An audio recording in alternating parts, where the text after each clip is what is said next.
Nous allons à présent voir comment installer et paramétrer le serveur WAMP que nous venons de télécharger. Alors j'ai mis un raccourci ici vers téléchargement sur le bureau.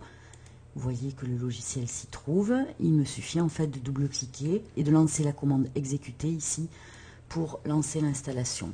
Donc ici ça va m'installer la version de WAMP Server 2.2. Je fais Next. J'accepte la licence d'utilisation. Je peux la lire si je le souhaite. Je dis Next.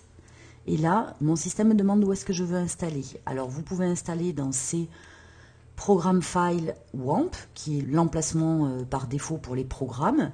Mais moi, sur cet ordinateur-là, je vais le mettre sur un disque que j'ai qui s'appelle D. Voilà, donc en fait, vous choisissez exactement le chemin où vous voulez installer le logiciel. Et ensuite, vous dites suivant.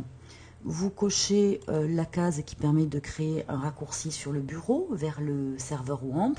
Et ensuite, vous dites Next, puis Install. Et là, l'installation se lance, les fichiers commencent à être décompressés. À la fin de l'installation, la procédure d'installation détecte que Firefox est le navigateur que j'utilise sur cet ordinateur et me demande si je veux m'en servir pour naviguer et consulter les pages. Par défaut, je lui réponds oui. L'installation se finalise. Et à ce moment-là, le serveur WAMP me demande quel est mon serveur d'envoi de messagerie. Laissez les valeurs qui sont indiquées par défaut et cliquez simplement sur Next. Là, si vous décochez la case, ça ne lancera pas WAMP Server juste après l'avoir installé. Donc maintenant, je dis Finish. Voilà, le serveur est installé. L'icône est bien sur le bureau. Je vais maintenant double-cliquer pour vérifier que l'installation s'est déroulée correctement. Vous voyez que dans la barre des tâches, ça m'affiche donc le serveur en vert. Cela signifie qu'il fonctionne et que les services sont démarrés.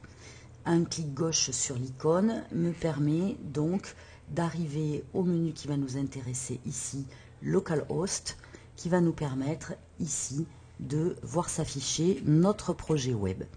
Je referme. Autre élément, nous avons ici un outil PHPMyAdmin qui va nous servir pour créer la base de données. Nous pouvons vérifier que nous sommes bien sur une version du serveur Apache 2.2, que la version de PHP que nous utilisons est la 5.4.3 et enfin que la version de MySQL pour la base de données que nous allons utiliser est la 5.5.24. Voilà, donc en gros, ce qui va nous intéresser dans le cadre de ce projet. Voilà, quand je veux fermer le serveur, il me suffit ici de faire un clic droit dessus et de choisir Exit. Bien sûr, si je veux, je peux mettre la langue en français pour un petit peu plus de confort. Voilà, donc maintenant clic droit et fermer.